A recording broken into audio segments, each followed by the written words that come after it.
Big Mornings with Will on 5:31 VI.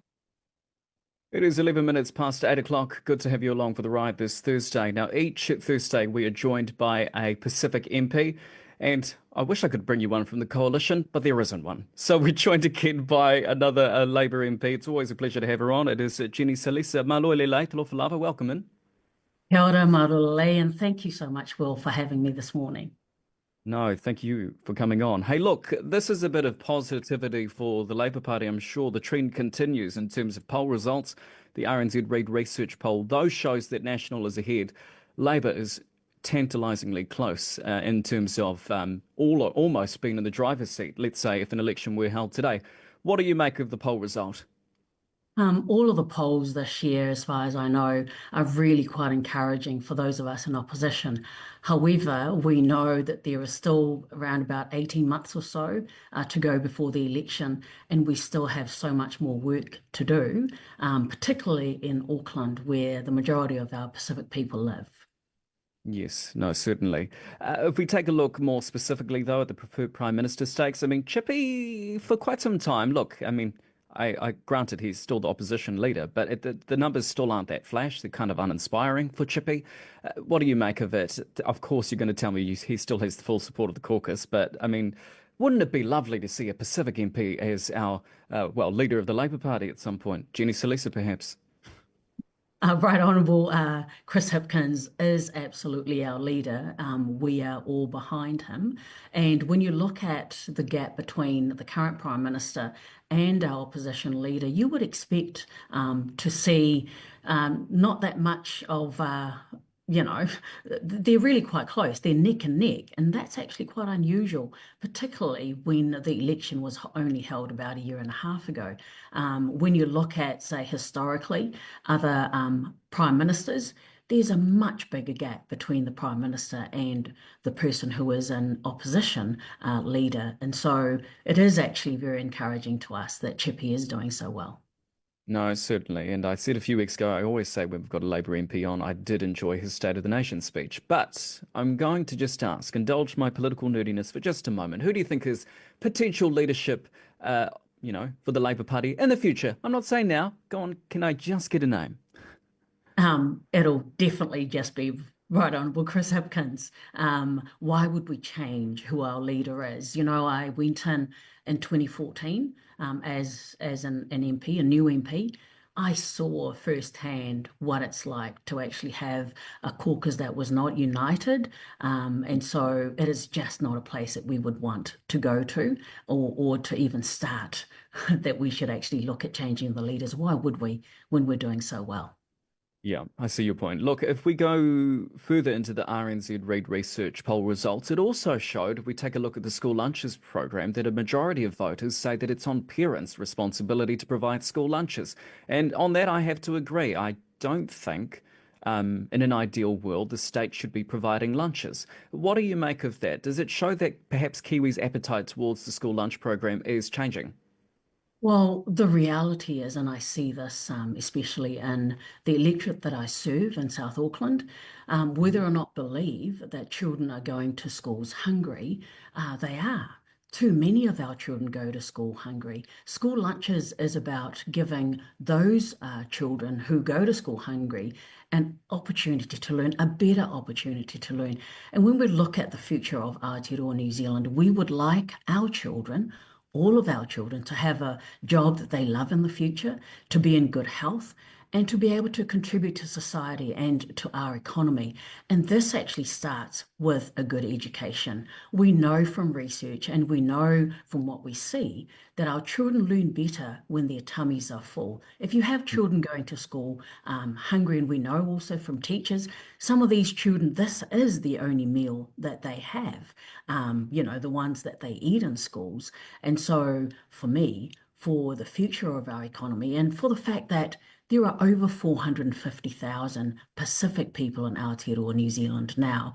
We have one of the fastest growing population. It is in the interest of the country that we ensure that as many of those Pacific children, as many of those, there's over 1 million ethnic communities, as many of them are also being well fed so that they focus on learning at school. Yeah. Look, I suppose the point that I'm making though is that this poll result, contrary to what media reports would suggest, that parents are actually and voters are actually comfortable with the prospect of providing school lunches themselves. I suppose, is it actually, I'm going to push back here, is it really on the state to provide school lunches? And I'm someone who's come from Aotearoa. I went to Baird's Mainfreight Primary School. I understand, the struggle myself, but I'm just playing devil's advocate. You know, we are still undergoing cost of living issues and cost of living crisis at the moment. And so when we have a prime minister that says that parents should just provide Marmite sandwiches and an apple for some of our children, unfortunately for some of our families, they just cannot afford that at the moment. And so again, I go back on what is in the best interest of our economy and of our society. If that includes making sure that some of our most vulnerable children who do not actually have enough to eat are fed so that they can learn better at school, it is, in my opinion, a good investment of taxpayers' money.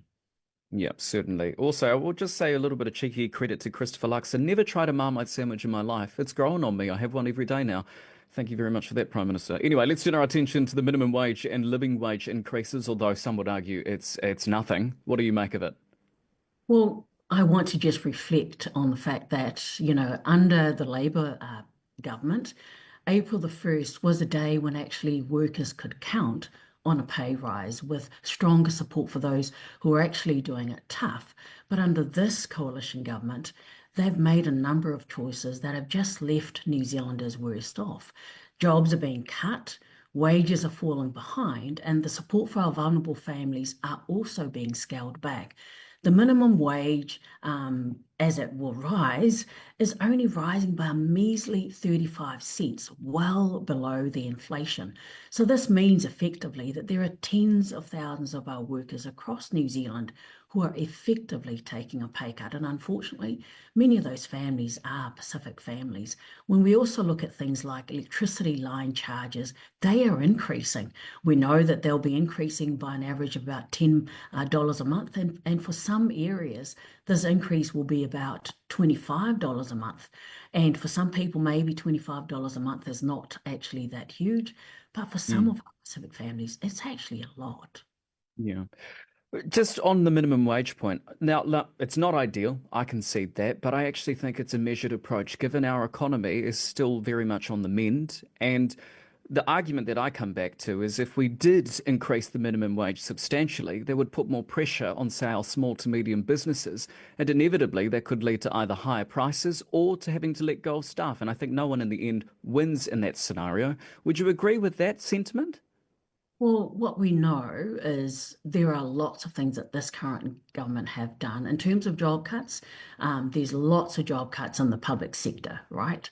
But in terms of the things that they invest in or the things that they choose not to invest in, for instance, kāinga ora houses or building more of those, investing in hospitals and investing in rebuilding some of the schools that we need, classrooms that we need.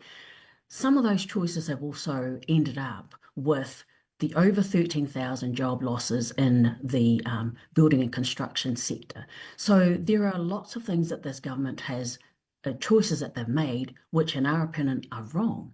And they've affected the job market and unfortunately affected a lot of the jobs that our Pacific families do. When you look at things like the proposal that this government has to not pay the living wage to government workers who are cleaners, who are working in cafeterias, and who are security officers working in government. That is also, to me, a sign that they really just don't care enough about our workers, and in particular, our vulnerable workers. How do we get more, or how do we lift our Pacific people out of, say, these types of wages? I mean, I want us to continue to excel, and the sky is the limit for us. How do we achieve that from a policy perspective, do you think? Well, one of the long-term solutions is education, right? So it's not just the fact that we encourage more of our students to get into academic type jobs, but it's also Mm. ensuring that those who choose to go and learn anything in the trades, whether it's to be electricians, plumbers, that they actually are allowed to do that. When we were in government, one of the policies we made was, if you choose to go to university, it's 1 year fees free for you. But if you chose to go and learn a trade, it was 2 years fees free to learn a trade. We trained well over 200,000 folks in the apprenticeship schemes that we actually offered. There is not that much of a focus under this current coalition to ensure that as many of our people learn how to actually assist our country to rebuild up our own country, whether it's building houses, whether it's building our roads or infrastructure. And so for me, the overall way that we could ensure that is to ensure that the government invests in those things, not just in academic, but also in ensuring that those who want to learn a trade, they have a better pathway to doing that.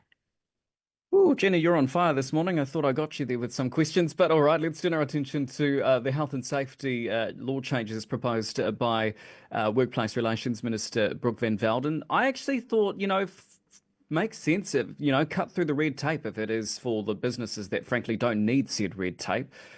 What do you make of it, though? Well, New Zealanders deserve to come home from work safely. But right now, unfortunately, many of our people do not. According to WorkSafe data, 17 people die every week as a consequence of the work that they do. WorkSafe data also shows that every 15 minutes, a worker is injured so badly that they spend about a week away from work. ILO data shows that New Zealand's workplace fatality rate is twice that of Australia, and it is 5 times that of the UK. So the changes that this current minister is proposing are, in my mind, completely out of step with what businesses and what Labour experts say that they would like to see. It's not even aligned to what the previous national government wanted when it actually introduced the current health and safety laws that we have. Look, Van Velden highlighted a good point that actually resonates with me in the sense of the example of a small clothing shop. Would it need to have a psychosocial harm policy in place? Why on earth would they need one?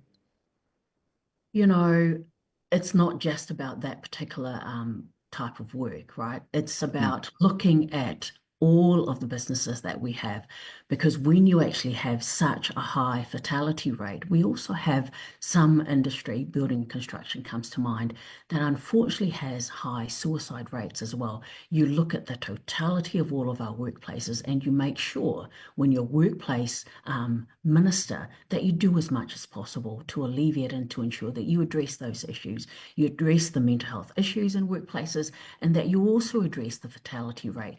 Because, I mean, surely Australia, our closest neighbour, when they have twice the rate, when we have twice the rate of fatality that Australia has, surely they're doing something that we should be looking at and learning from. Mm.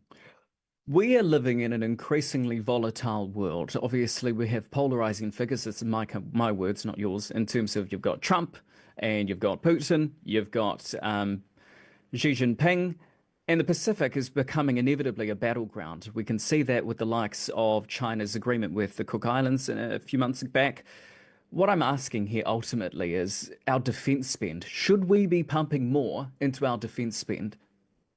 Let me start by saying that in terms of defence, when we were in government, we invested 4.7 billion in defence over that period of 6 years, which is actually double what the previous national government invested in defence. However, when you look at what this current government is investing in everything else, and you compare it with what they're investing in defence, and also when you look at the job cuts that they've made in the Defence Force, I am under the understanding, I'm informed, that there is a proposal to cut close to 400 roles, 374 actually to be precise, Hmm. from the Defence Force. They say that these cuts are in the back office. However, even if it is in the back office, it will actually hurt our Defence Force right? When there is a natural disaster that happens in the Pacific, it is usually the Defence Force that we call on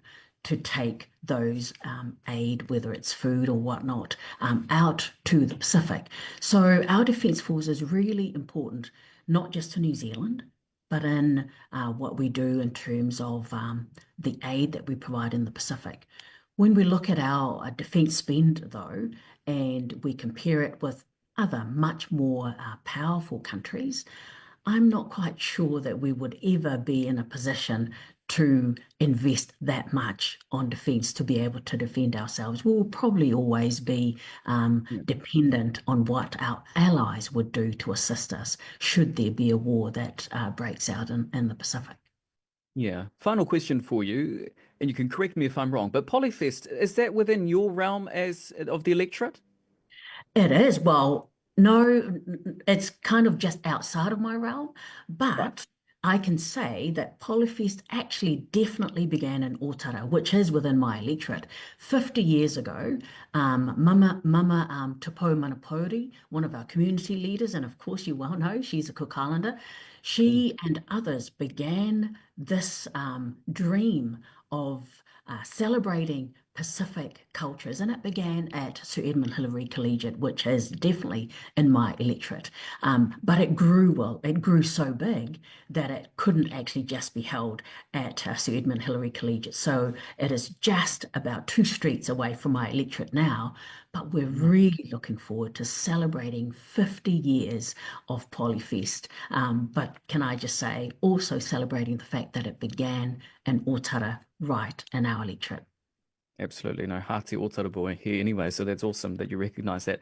Thank you very much for your time. That is Jenny Salesa. Always thoroughly enjoy our chats. You have a lovely rest of your day, eh? Thank you so much, Will.